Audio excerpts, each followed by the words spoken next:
Hey everyone, and welcome to Almost Cancelled. I am Peter, that is Connor, and we are going to talk about Supergirl Season 2, Episode 20. It's called City of Lost Children. Full spoilers for the episode, as always. Connor, see if I had told you before this episode, right, before you'd watched it, I said, Connor, not only is Jimmy in this episode, but he gets more screen time than probably any other main character. And then I'd also say, not only that, his story is important enough that he gets parts of the previously on segment.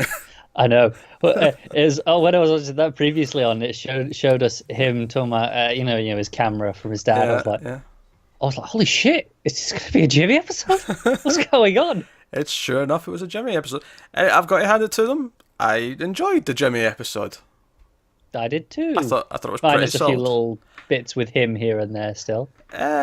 Honestly, the only real complaint I have is when Lena was talking to Kara at lunch, and then she was talking to what's Terry Hatcher's name? Raya. Rhea, there you go. It's when she was talking to them, and they went on. She had this big long sentence about the science they were doing, and she talked about ions and combusting and folding things in, and it was like lots of sciencey gobbledygook, and it felt like gobbledygook. Like she didn't understand what she was saying. She'd just been handed this sentence full of these words, and just went for it. And I felt like you really like. Even when you're sitting there in conversation, there's just something about these two people at a fancy restaurant talking that I just don't. It doesn't feel right hearing this ridiculous dialogue coming out of there. Even if they're talking about work, they're talking about science. I feel it feels like someone read it out of a textbook and then just put it in the script because they didn't really understand it, and therefore the actors didn't really understand it, and because of that, it comes off as feeling false.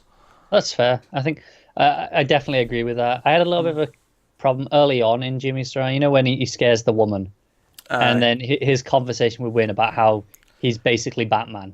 Oh yeah, well, let's not gloss over that. There was hints last season because, or earlier this season, Kara mentioned something like, "Oh, yeah, Clark's dealt with vigilantes. They've got gadgets." There was a line like that in the bar like early on in the season. But this was no. When did this? When went like this? Batman exists in this world. Yeah, definitely. I mean, you could argue maybe it was Batwoman. You know, if you want to just but just for the sake of, like if they wanted to introduce someone later down the line, they go, okay, Batman's still not there. But I imagine it's both. Like I feel like if they were going to, if they honoured Supergirl exists after Superman, when they were going to have a lot of trouble having Superman in the show, I have to assume that when they make a little subtle reference to a Bat character, that we don't get Batwoman and Batgirl and Robin and Nightwing without Batman. I really hope so, because oh man, that was so good though when he was going on about it. I love having to see him. Batman's a character who you can talk about and never see. You can be in the shadows, like if I don't know if you ever read Gotham Central, but there was kind of like a vibe of that in it. You very rarely saw him. He was kind of in the background occasionally. Like you could do that. Like if you're ever going to have a proper guest star that's like a Bat character, yeah, bring Dick Grayson. We might have actually with this Titan show launching on the new Warner Brothers service. The reason I say Batwoman is because obviously you've got Maggie Sawyer. True. It's just too easy. So you want to put a rift in Alex and Maggie's relationship by bringing in Kate Kane? Do I want a rift? No, not necessarily. Will the writers want to throw in some drama at some point? I am certain they will. I admit Batwoman's the most likely. I don't know. She was the most likely. I think it's probably even with Dick now because Dick's actually going to be on a show, which is from Greg Berlanti. Yes. But that'll be a crossover rather than just introducing him for the sake of this, admittedly. And that begs the question then, does that show exist in the Supergirl's world? Is it on whatever Earth that is? Well, Dick had to come from Batman, so it would make sense to put it in with her. It would, wouldn't it? The only thing is, though, if there's a kid Flash, then like, do we get Wally from Flash moving over to this universe with Jesse? Are they on Titans? That'd actually be kind of fun if they did that. That would be cool, wouldn't it? Yeah. Use a little bit of your lineage so far with the shows to build up the team, but have Dick be the leader. Have your Beast Boy and your Raven, your Starfire filling out the team. But yeah, have a couple from the other shows. But just in general, my problem was it was so clearly going, hey, this is our show's Batman, because I'm going to scare people instead of make them, have hope and inspiration. And it was just like, it was just a bit heavy. I get that. It didn't bother me that much because he immediately didn't want that. Like, see if it was like, oh, I can use this, I'd be like, alright, you're just being Batman now. But because he was like, he didn't want to be, like, as he put it, Clark's friend, and then as Wynn put it, more like frenemies. So good. Yeah. No, that's fair. And obviously, let's focus more on Jimmy and this relationship that he has with this. Because basically, we have this alien race that have telekinetic abilities, and at first it just seems like one of them goes nuts and starts causing all this chaos, and Supergirl has to catch a car and whatnot. Seems to quite well, actually. I thought everything looked quite good as it was flying around, and Supergirl catching the car and stuff. But basically, it looks like she went on like a rage and done this. But later on, it turns out that the Lena and Rhea plot is actually connected to this, which is something I liked about this episode. Everything felt like it came together. Yeah, and I liked how you understood that they were linked early on because they were both purple. The portal was purple, their eyes went purple. Yeah, very simple little touch, yeah. And even if you didn't, it just, because everything came together, and even Mon-El's little bits, which were fine because they were using just, this is what I really appreciate about this one, I think, is that even though I'm not a big fan of the Mon-El character and his plot, they used only what they needed to do to get the story across. They didn't linger on anything, they didn't feel like it was, redoing things. It was short and sweet, did exactly what it needed to do. Yeah, that's the thing. When his mother's the villain, he has to be part of it. That if they don't, it would just be weird. Whereas I feel like a weaker episode from earlier on in the season, when it was like the relationship stuff, I feel like we'd have had like 4 or 5 scenes with him talking endlessly about, oh, can I forgive my mother? Oh, I still miss her, but I hate her. Like, I feel like we'd have had that scene like 4 or 5 times in a weaker episode. Yeah. Whereas in this, it was just one, got to the point, straight through it, fine, good, punchy. And everything served each other's plot. And honestly, I thought Jimmy's story had a kind of a heart to it. I liked it. Like, once he gets this kid, because he goes looking for the mother, and she's got a son, and finds a son, and they take the son back. The son won't talk, but Jimmy's like, all right, interrogating him's not going to work. So he like takes him out to Catco, shows him some cameras and stuff because he seems interested in that stuff, and tries to bond with them basically.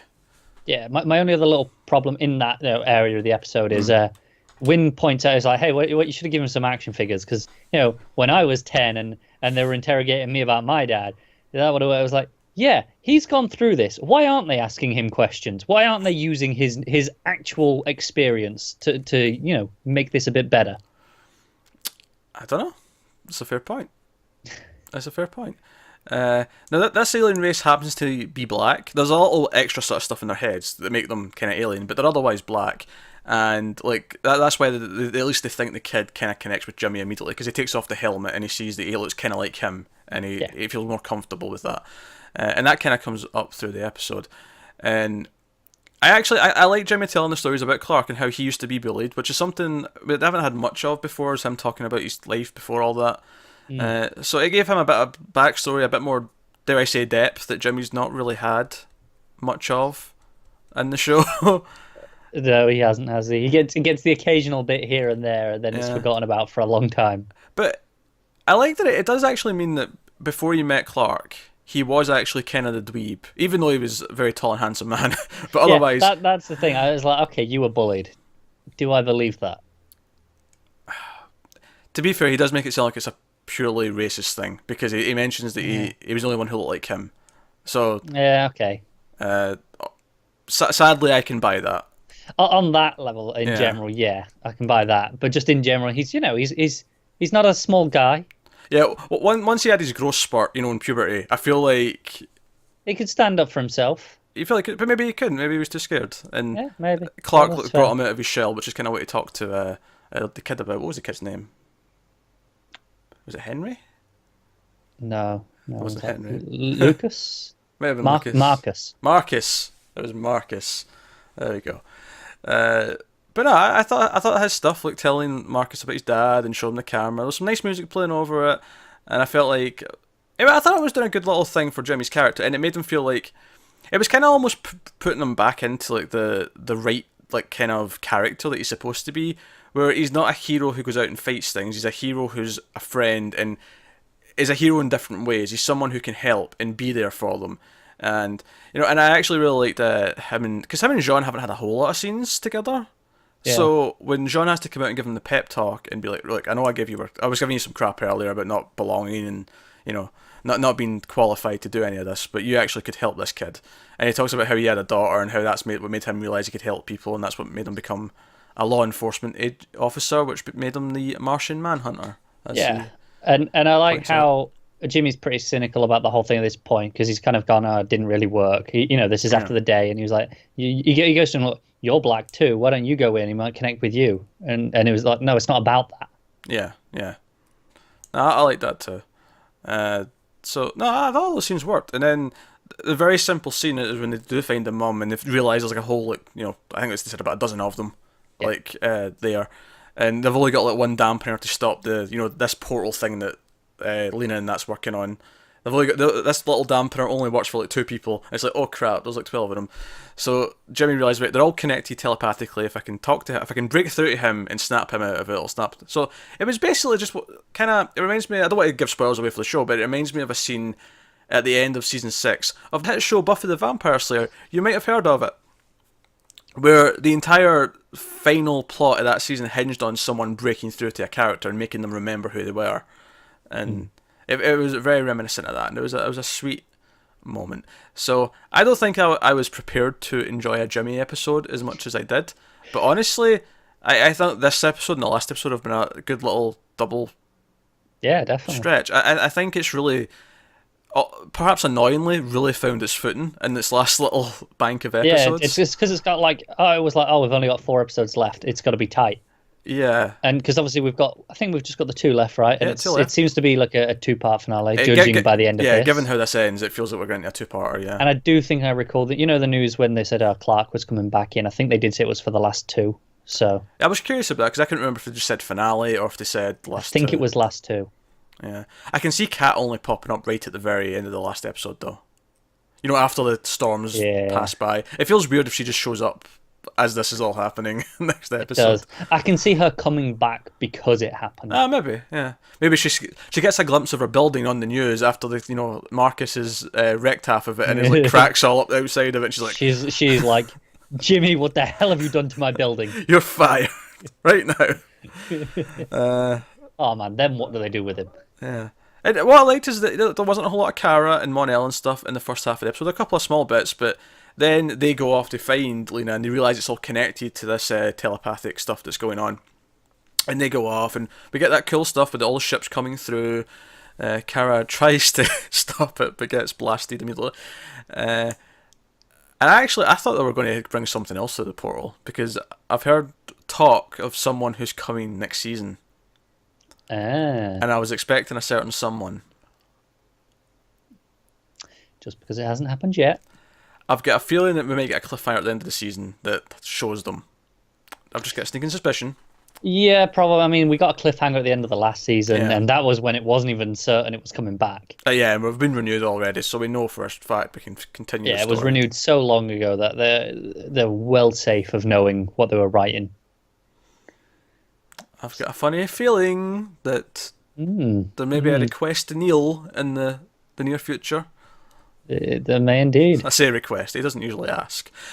It's more of a demand. It's more of a command, yeah. Yeah. But no. Obviously, I mean, if I'm going to criticise anything else, I would say, we have the comical Lena gets knocked out, like in the scuffle. She gets hit by like a and misses the whole thing. Oh, she does hear Mon-El call Rhea mum, and I have to wonder, has she seen like him with Kara up until this point? Because I feel like if she doesn't figure this out soon, like who's who, she really is going to get. I'm just trying to put it together if they have seen them. She may not have, but I feel like she's probably introduced him as Mike at some point. Quite possibly. Yeah, and he's not wearing a mask, and as much as the glasses I'll buy, they work for her and Clark. Mon-El, he just looks like Mon-El the whole time. It does. There's no different hairstyle. There's no sort of different dress sense. Yeah. But I thought some of the music in this episode was a little bit weird. I agree, but I liked it. This is the thing. I liked it, but it was like, this doesn't fit what I expect the general sound of the show to be. I think that's fair, but the reason why I say I like it is because it felt like it was getting more sci-fi. And I feel like because we were bringing in like ship invasions and we're doing this stuff, it felt like, yeah, I actually felt like, oh, this should be here more often. This should feel like, just to separate it from the other shows, this should It was feel times more like though, you know, when Jimmy as Guardian, he went and got the drug dealer. Yeah, that's the bit I really liked. That Yeah, synth, that heavy that was synth proper music. like horror synth. Yeah, I that, like the that. opening of that, and I was like, okay, I like this music a lot. Like, you know, it's really good, but this is not what I've come to expect from this show. It's very out of what its normal sound palette. So it just felt a little bit off because of that. That said, I do remember them doing this once or twice in season 1 as well, where something a bit more synthy came in. Yeah, I think it's just because it's so rare that it feels off every time. I actually think they should start to incorporate it as more of a permanent sound, because I think it separates it a little bit more from the other CWDC shows, and it is the sci-fi one with the aliens, you know, whereas Flash is also sci-fi, but it's sci-fi with time travel and alternate universes and shenanigans like that. I think that'd be a good idea. I like this episode though. I thought, yeah, there's some nitpicks you can have with it, but I thought it was pretty tight. Like, I don't think anything was really a waste. Most scenes had purpose. They tied into each other nicely to the end. Got a nice big cliffhanger. And I feel like this band of refugee aliens that we have to deal with now, it will be a good sort of thing for like Jimmy and maybe Win as well to like have to save while Supergirl's fighting the army of aliens. Like they can all have something to do that feels purposeful. And what they did in this episode is they made me care a little bit about Marcus and his mum. Like, yeah, because we spent some time with them. Yeah, they feel like characters. Yeah. So. Also, I loved that Win was whistling the Super Friends song from the crossover. I just love the idea that he goes around the DEO base just whistling that. Fair. Because it makes me think, well, like Kara sung this for him at some point so that he could hear it. Yeah, I can see it. I can see it. That's one. We did lose some good milkshakes in the carnage, unfortunately. Yeah, that was a waste. Yeah. Especially, I'm a boring guy when it comes to milkshakes. I'm more of I like vanilla. Maybe a hint of caramel, but I like the vanilla. I'm the strawberry ones for me. Strawberry, I like strawberry. Yeah. I mean, they're okay. Chocolate's okay. I mean, they don't taste bad, but for whatever reason, I just really like vanilla. I like the purity of it for some reason. Yeah. All right, I think we've wrapped up. Yeah, we're talking about the milkshakes now, so I think we're good. Yeah, I think we're good. I think we've covered it in major form. So yeah, a lot of Jimmy this episode. And you know what? I am all for them using Jimmy more. If they can tap into this side where he's the heart. I mean, obviously Win's kind of the heart of the team, but if they can tap into like Jimmy being the heart in the same way that he was the heart for Clark, and kind of bring that into it a little bit more like this, and have him have more of a purpose. I think more importantly, it just stops him feeling redundant. Where a lot of the time, you know, he's not there for 6 episodes at a time sometimes, and you don't really even notice because he doesn't have episodes like this very often where we go, he should be around more. Yeah, give him an episode like this every once in a while. And everyone should get an episode like this, really, maybe twice a season, where they get to shine as the focus. Yeah. You know, that goes for Alex, it goes for Win, goes for Jean. Monel can... Yeah, but he's not going to be in next season anyway, so who cares? Yeah, Monel also died in the finale, isn't he? He's definitely sacrificing himself. And you know what? Monel fans can be happy that he did something good in his way out, but we can just be like, yes! Just finally. Yeah. Anyway, so yeah, there you go. That's Supergirl episode 20. Obviously, there's 2 more left over the next couple of weeks. And we should warn you, actually, next week the review will be an extra day late. The review will not go up until Wednesday due to life commitments. I mean, I could do it on my own, I suppose, but I don't think that'd be as fun for people. Or would it? Let me know. If you want me to just do reviews with it, if you want me to fire Connor, basically, and just have me, I will listen to those... I'll entertain those notions. But just remember, Peter did not notice Win whistling the Super Friends song, so you'll be missing that. Oh, the insight. Nah, I'm kidding. So yeah, it'll be a day late next week, so apologies for that, but best we can do under the circumstances. also means that our Wednesday's going to be hectic because we're going to have all the Tuesday stuff as well. But let us know what you thought of the episode in the comments below. Like, subscribe, all that stuff helps us out. You can actually support us now on Patreon if you want to. We did launch a Patreon. Go over to patreon.com/mailedfuzztv.